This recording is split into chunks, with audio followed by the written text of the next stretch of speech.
I'm Catherine, and thanks for joining me at Air Necessities, the podcast that turns complex financial topics into real talk for Gen X, Millennial, and Gen Z inheritors. Each week on this podcast, I break down a different topic related to generational wealth and inheritance. My goal is that you can stop asking Google or ChatGPT what to do with your inheritance. This podcast is the real talk that you need to figure out what to do next. On today's episode of the podcast, we are diving into a question that I get asked so frequently, which is some variation of how do I raise kids who are rich and don't suck? I'm paraphrasing here. Obviously, everyone loves their kids. I love my kids. But this is a real fear that people have, is that I'm raising these young humans. We are a wealthy family, but I don't want them to grow up and be entitled and think that they don't have to work or they can just coast through life because their family has money. And how do you deal with that?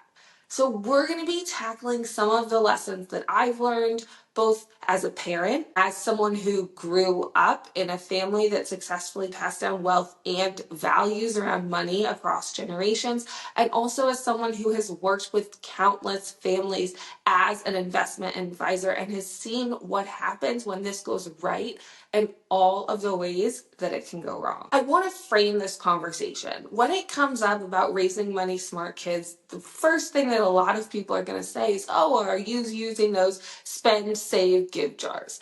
And I'm not coming for that approach at all. I think those spend, save, and give jars are a great first step. I think they can be a really useful tool, especially for families who have younger kids, kids who are sort of learning about money and want to be more involved in an age-appropriate way around family finances. I'm talking about a lot more than that. I'm talking about raising kids who understand their place in the world, who understand their privilege, who are comfortable accepting that privilege, but who also want to be independent, to use that privilege for good, and to forge their own path in life. When you're thinking about raising money smart kids, kids who don't grow up entitled, rich kids who don't suck, whatever you want to say, the first question that you need to ask yourself, and I want you to stop and promise me that you will have a really honest answer to this question, is what money lessons are you teaching your kids? And I'm not talking about, yesterday, we went to the grocery store and I had a really intentional moment where they wanted something and I said we couldn't have it because it was too expensive. I'm not talking about those really intentional teaching moments that you try and fit in throughout your life. I'm talking about, how do you talk about and how do you relate to money? Because your money story, your own unconscious attitude about money is what your kids are going to get. We know kids pay attention, they pick up on these things. How do you relate to money? Are you wealthy, but you grew up with a scarcity mindset and you still feel like even though you have a multi-million-dollar fortune, you could lose it all tomorrow? Did you grow up in a restricted money environment, whether you were wealthy or not, and now you feel like a lot of freedom in spending and you get a lot of joy from spending freely and not having to think about money? Those are the lessons that your kids are watching. Do you work hard? Even if you don't have traditional employment, are there things that you're passionate about, that you're invested in? Do you build community around those things? Do you judge other people for how much money they have or don't have, or how they spend money? Do you compare yourself to other people, what they're doing, how they live their lives? All of these subtle things are what your kids will pick up on. Our children are constantly learning the money stories that we grew up with. And so, especially if you have young kids, the first step in raising the kind of kids you want in terms of their relationship to money is thinking about your own relationship to money. And what in your money story is serving you well? What is something that you're proud of? What's something that you want to pass on? And what are some of those things that are holding you back or that you feel like really need to stop with your generation? Asking yourself these questions, and if you're in a relationship, if you have a partner, being honest with your partner about these same questions is really, really important, because that's another area where kids can get really confused, is when you have two parents that have two vastly different money stories and they haven't taken the time to sort out and come together on a new shared money story for your family. Kids don't know what to do. I hear this all the time from inheritors who are older, who are in their 20s and 30s, who are talking about, well, if I talk to my dad, he'll say this about money. If I talk to my mom, she'll say this about money. It's really confusing. And not having that consistent narrative around money is something that will do your kids a disservice in the long term. If you've done the work to think about your own money story, to be really conscious in how you talk about money, how you talk about wealth, how you talk about status and privilege in your own mind, and then those are the ideas that you're projecting forward in those moments when you're not even thinking about it. The second thing that I want you to think about is, do your kids know how you feel about money? And now we're getting into a little bit of the older kids, less of that unconscious, oh, my kids are picking up on this, and more of your kids are a little bit older now. You can have more intentional conversations with them about money. And once you think your kids are old enough to start understanding money, and I'm not talking about understanding family wealth. I'm not saying you should sit your 11-year-old down and tell her you're worth $30 million. But is she old enough to understand how you think about money and understanding the values that guide money decisions in your families? Because all of our money decisions ultimately are driven by values. For some people, those values might be spending money, having the biggest house, having the flashiest cars, whatever. Okay, if wealth is important to you to show off status, to show off power, and that's what you want your kids to get, then tell them that. It's not how I choose to live my life, but I'm not going to come at you. You want to raise the kind of kids you want to raise.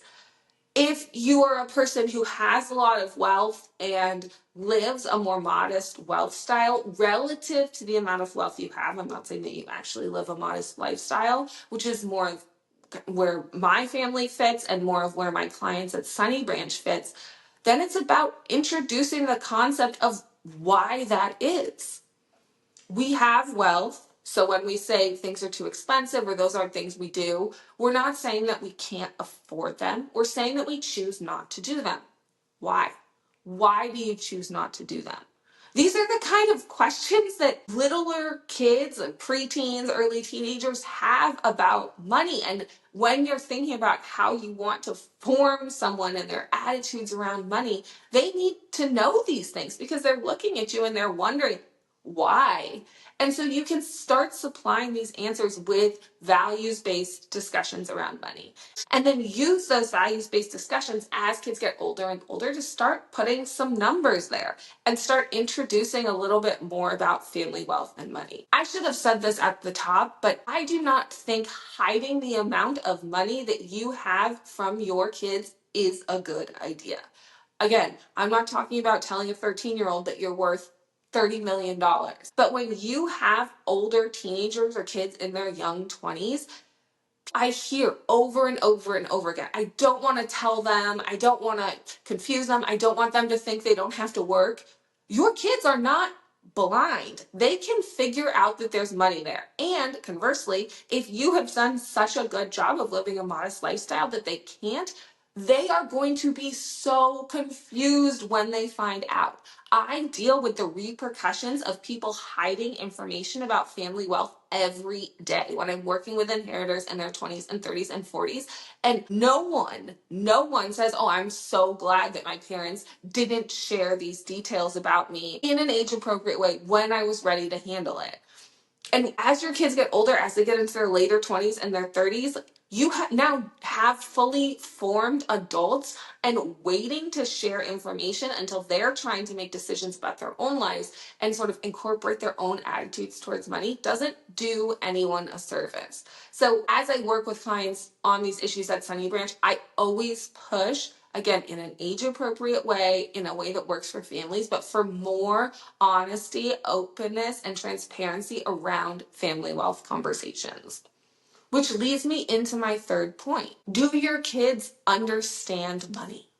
And this question is about the dollars and cents of credit cards and checking accounts, savings, how the financial system, the personal financial system works. But it's also about, do they understand that money is a tool?